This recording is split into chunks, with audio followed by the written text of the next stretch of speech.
வணக்கம் பார்ட்னர்ஸ். இப்போ நோ ப்ரோக்கரில் ஒரு ஜாப் எடுத்துகிட்டு கஸ்டமர் லொக்கேஷன் போயிட்டீங்க. ஸோ இப்போ அங்கே ஒரு எக்ஸ்ட்ரா ஒரு ஏசி கஸ்டமர் வந்து உங்களை பார்க்க சொல்லியிருக்காங்க. எக்ஸ்ட்ரா ஒரு ஏசியோ இல்லை வேறு ஏதோ நீங்கள் ஸ்பேர் வந்து மாற்றிருக்கீங்களோ இல்லை ஏதாவது உங்களுக்கு வந்து ஆட் ஆன் பண்ணணுமோ அப்படின்னா extra materials extra AC service இது வந்து எப்படி ஆட் ஆன் பண்ணணும் அது எப்படிங்கிறத இந்த வீடியோவில் வந்து நம்ம முழுசாக வந்து பார்க்கலாம்.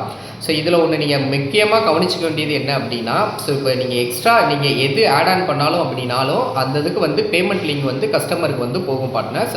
ஸோ இப்போ பேமெண்ட் லிங்க் போயிடுச்சு அப்படின்னா அந்த பேமெண்ட் பேஜில் மட்டும் நீங்கள் பேக் வந்து வரவே கூடாது. கஸ்டமர் பேமெண்ட் கம்ப்ளீட் பண்ணுற வரைக்கும் நீங்கள் வந்து என்ன பண்ணணும் அப்படின்னா அந்த பேமெண்ட் பேஜில் மட்டும்தான் இருக்கணும். ஸோ அதை மட்டும் கவனமாக ஞாபகம் வச்சுக்கோங்க. ஸோ இப்போ அது எப்படிங்கிறத இப்போ இந்த வீடியோவில் பார்க்கலாம் பார்ட்னர்ஸ். இப்போ ஒரு கஸ்டமர் வந்து ரிப்பேர் புக் பண்ணியிருக்காங்க பார்ட்னர்ஸ். ஆனால் இங்கே போய் பார்த்துருக்கீங்க அப்படின்னா சர்வீஸாக இருக்குது. அதை எப்படி ஆட் ஆன் பண்ணலாங்கிறத இப்போ நீங்கள் பார்க்கலாம். ஸோ இப்போ வந்து கஸ்டமர் ஓப்பன் பண்ணிங்க அப்படின்னா ஸோ ஆட் டீட்டெயில்ஸ் கேட்கும். ஆட் டீட்டெயில்ஸ் கொடுத்தீங்க அப்படின்னா டிஃபெக்டிவ் பார்ட் கேட்கும். அந்த ரிப்பேர் என்ன பார்ட் மாற்றினீங்களோ அதை ஃபோட்டோ எடுத்து அப்லோட் பண்ணிக்கோங்க. ஸோ அதுக்கப்புறம் ஆம்பியர் ரீடிங் கேட்கும். ஸோ ஆம்பியர் ரீடிங் வந்து கொடுத்துக்கோங்க. ஸோ அதுக்கப்புறம் டெம்பரேச்சர் ரீடிங் கேட்கும். டெம்பரேச்சர் ரீடிங் வந்து கொடுத்துக்கோங்க. ஸோ அதுக்கப்புறம் தெர்மாமீட்டர் ஃபோட்டோ கேட்கும். ஸோ தெர்மாமீட்டர் கரெக்டாக கொடுத்துக்கோங்க.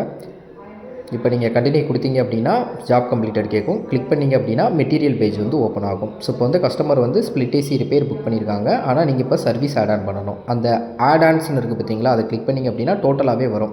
Window AC installation, split AC installation, window AC uninstallation. இப்போ இதில் நீங்கள் என்ன பண்ணீங்களோ அதை நீங்கள் வந்து ஆட் ஆன் பண்ணிக்கலாம். ஸோ இப்போ வந்து ஸ்ப்ளிட் ஏசி சர்வீஸ் வந்து நீங்கள் பண்ணியிருக்கீங்க. அது ஒன்று கொடுத்து கீழே டன் கொடுத்தீங்க அப்படின்னா அது ஆட் ஆன் ஆயிரும் பார்ட்னர்ஸ். இப்போ வந்து கஸ்டமர் ஆல்ரெடி 312 ரூபா பே பண்ணியிருக்காங்க. ஓகேங்களா. ஸோ அது ஆட்டோமேட்டிக்காகவே அட்ஜஸ்ட்மெண்ட் ஆயிரும்.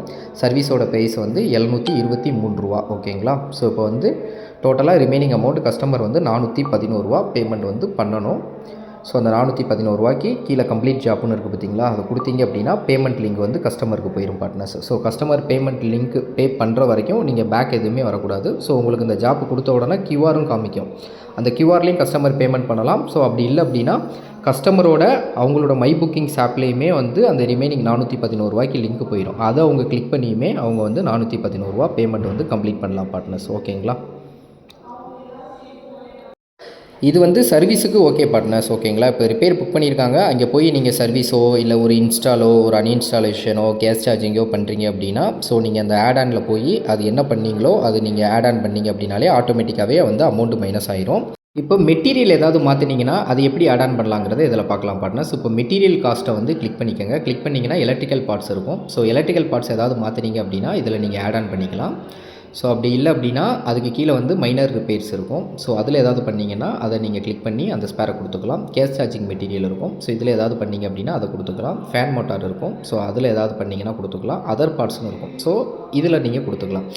இதில் நீங்கள் எதுவுமே இல்லை அப்படின்னா கீழே கஸ்டம்னு இருக்கும். அது வந்து நீங்கள் தான் டைப் பண்ணுற மாதிரியே இருக்கும். ஸோ இதில் நீங்கள் டைப் பண்ணிங்கன்னா அந்த சர்வீஸ் சார்ஜ் வந்து எக்ஸ்ட்ரா ஒரு 399 வந்து ஆட்டோமேட்டிக்காக ஆட் ஆன் ஆயிரும். அதையும் நீங்கள் மைனஸ் பண்ணணும். அது எப்படிங்கிறத நான் உங்களுக்கு சொல்கிறேன். ஸோ இப்போ வந்து மெட்டீரியலில் வந்து இப்போ ஒரு காப்பர் பைப் வந்து 2 மீட்டர் வந்து நீங்கள் போட்டிருக்கீங்க அப்படின்னா அந்த மெட்டீரியல் வந்து காப்பர் பைப் அப்படின்னு சொல்லிட்டு நீங்கள் வந்து டைப் பண்ணிக்கோங்க. ஸோ இப்போ அமௌண்ட் எவ்வளோன்னு பார்த்தீங்கன்னா 1 மீட்டர் 900 ரூபா. ஸோ 900 ரூபான்னு போட்டு குவான்டிட்டி 2 கொடுத்தீங்க அப்படின்னா ஸோ இப்போ 1800 ரூபா உங்களுக்கு ஆட் ஆன் ஆயிரும் copper pipe. So copper pipe 1500 ரூபா ஆட் ஆன் ஆயிடுச்சு. இப்போ சர்வீஸ் சார்ஜ் 399 ரூபா எக்ஸ்ட்ரா ஆட் ஆன் ஆயிடுச்சு. இப்போ இதை 399 ரூபா எப்படி மைனஸ் பண்ணணும் அப்படின்னா அடிஷ்னல் டிஸ்கவுண்ட்னு இருக்கும். அதை கிளிக் பண்ணிங்க அப்படின்னா ஸோ இதில் எவ்வளோ அமௌண்ட் வேணாலும் நீங்கள் வந்து மைனஸ் பண்ணிக்கலாம். அதை கிளிக் பண்ணி மேலே 5 இருக்கும். அதில் காம்பன்சேஷன் கிளிக் பண்ணிக்கோங்க. ஸோ அந்த டிஸ்கவுண்ட் டைட்டில் வந்து நோ லேபர் இல்லை நோ சர்வீஸ் சார்ஜ் ஏதோ ஒன்று நீங்கள் டைப் பண்ணிவிட்டு ஸோ அமௌண்ட் எவ்வளோ 399 ரூபா ஆட் ஆன் ஆயிருந்துச்சு. 399 ரூபா போட்டு அடிஷனல் எக்ஸ்ட்ரா டிஸ்கவுண்ட் கொடுத்தீங்க அப்படின்னா அந்த 399 வந்து மைனஸ் ஆயிரும். ஓகேங்களா. ஸோ இப்போ காப்பர் பைப்புக்கு 1800 ரூபா மட்டும் கஸ்டமர் பேமெண்ட் பண்ணால் போதும் பார்ட்னர்ஸ்.